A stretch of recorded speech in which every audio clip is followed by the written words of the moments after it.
Logo Analzira ouviu o segundo chamado de Deus. Queria estudar teologia, mas a faculdade a aconselhou a esperar, pois tinha pouco tempo de conversão. Mostrando a persistência que depois lhe seria valiosa em Angola, ela falou com o pastor Rivas, pois nas palavras dela estava louquinha para estudar na faculdade teológica. Quero ir para a faculdade, quero ser missionária, quero trabalhar para Deus, porque vi o que Deus estava fazendo em minha família e eu precisava contar isso para outras famílias. Então, a faculdade me aceitou, mas entrei sem saber direito o que eu ia fazer, até que no fim do meu curso eu sabia que queria ser missionária. O tempo de Analzira na Faculdade Teológica Batista de São Paulo, a FTBSP, no bairro de Perdizes, foi uma história de luta e de sacrifício. As prioridades dela mudaram quando começou o curso em 1975 e logo deixou o emprego para se dedicar mais aos estudos. Conseguiu sustentar-se lavando roupa, fazendo faxina e cozinhando para colegas da faculdade. Nesse mesmo ano, Angola declarou sua independência de Portugal. O povo angolano já estava acostumado com a luta armada contra os portugueses que começara há mais de 15 anos. No Brasil, a ditadura anticomunista estava no auge. Foi nessa época que a polícia invadiu e fechou a Pontifícia Universidade Católica, a PUC, que ficava em frente à Faculdade Teológica. Um amigo de Analzira, que tinha tendências políticas de esquerda, estudava na PUC e também na FTBSP. Ao ser levado pela polícia, o amigo pediu que Analzira pegasse e escondesse alguns livros que ele guardava no apartamento, para que não fosse incriminado. Entre eles havia alguns escritos por Mao Tse-tung, o líder da Revolução Cultural da China.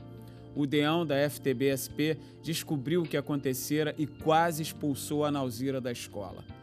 Com Edson Queiroz, Analzira se candidatou ao centro acadêmico. Faziam campanha nos intervalos, sempre com brincadeiras características da turma. Proclamava pelos corredores para quem quisesse ouvir.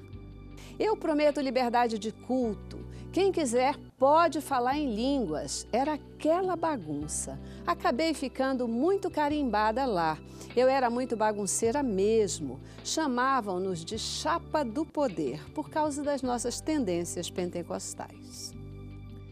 Taxada de bagunceira, pentecostal e simpatizante do comunismo, Analzira parecia ter um futuro nada promissor no meio batista. Nesse caso, estava enganado quem se baseava nas aparências. Muitos daquela turma da bagunça, inclusive o pastor Edson Queiroz, hoje se dedicam integralmente ao ministério cristão. Jarbas Ferreira da Silva, atual pastor presbiteriano em Marília, foi contemporâneo de Analzira na FTBSP. Pastor Jarbas, que já foi missionário em Moçambique, lembra que Ana foi estigmatizada de ser carismática, pentecostal, mas nunca falou em línguas. Ela nunca teve essa marca. Ela é uma das provas vivas de que alguém pode ser muito espiritual e não falar em línguas. Ao falar de Analzira, pastor Jarbas se recorda de uma viagem que fizeram junto com um grupo de seminaristas de João Pessoa, ao interior da Paraíba.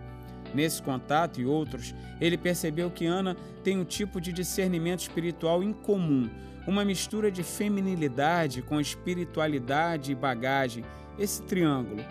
Às vezes, ela não sente paz, mesmo que esteja tudo tranquilo, tudo certinho, parece que falta alguma coisa. Ela não dá o passo seguinte, e lá na frente, a gente vê que não era para ser dado mesmo. De qualquer maneira, ela sempre foi muito cautelosa.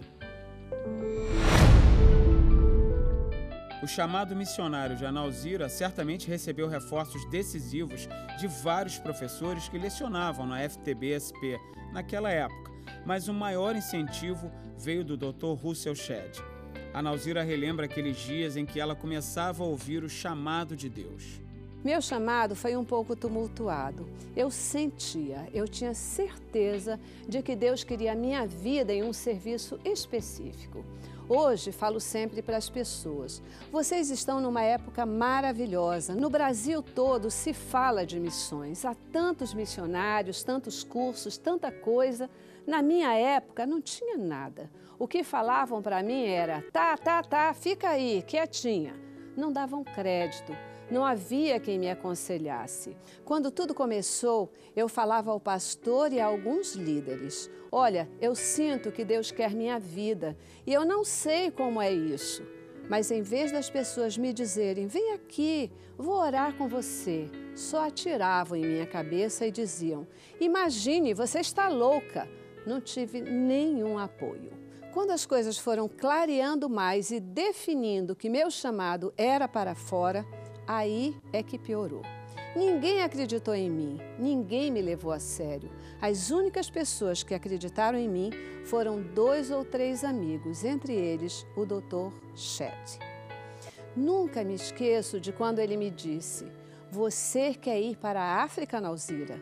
Então, começa caminhando para a África. Eu respondi, mas como eu vou caminhar para a África? Ele disse, comece a caminhar. Eu tentava entender o que ele queria dizer com aquilo. Assim, comecei caminhando, crendo que o Senhor ia me abrir as portas, mas sofri muito. A Nauzira terminou o curso de teologia em 1980, ansiosa para ver o que Deus faria da vida dela dali para frente. Ela não sabia como, mas tinha convicção de que a África era seu destino. Certa vez, numa faculdade, uma intelectual me questionou, o que levou você a trocar a miséria do Brasil pela miséria da África? Eu respondi que no Brasil haviam muitos líderes, mas eu senti essa dívida em relação à África antes de ser crente. Tomei esse débito para mim, de que tinha de fazer algo pelos africanos. Como eu não tinha nada para dar, dei-me a mim mesma. Doei a minha vida para qualquer coisa na África, até mesmo para morrer. Depois da faculdade teológica, a Nauzira fez 2 cursos de enfermagem. Jamais sonhara que um dia em Angola seria promovida pelas circunstâncias da guerra à posição de médica, chegando até a fazer cirurgias de pequeno porte. O caminho que Deus escolheu para levar a Nauzira até a África passava pela rádio Transmundial e pela missão Antioquia. Alguém me disse que tinha um programa para a África na Rádio Transmundial. Pastor Jonathan dos Santos, da Missão Antioquia, estava recrutando alguém para produzir o programa. Eu falei, pastor, acho que sou eu a pessoa. Ele me disse, não, Nauzira, é um homem, preciso de um homem. Estamos orando pela pessoa certa. Respondi, mas pastor, eu amo a África. Enfim, ele me deu o programa que se chamava Salvação em Jesus. O programa alcançava vários países africanos de fala portuguesa, incluindo Angola e Moçambique. Depois, acabei indo para a Missão Antioquia, onde fiz um curso preparatório de missões. Nessa época, a Missão Antioquia estava começando. Ajudei a organizar a biblioteca. A cozinha servia de sala de aula. As cadeiras dos alunos ficavam de um lado e a cozinheira ficava do outro lado preparando a comida. Era só uma cortina que separava a sala.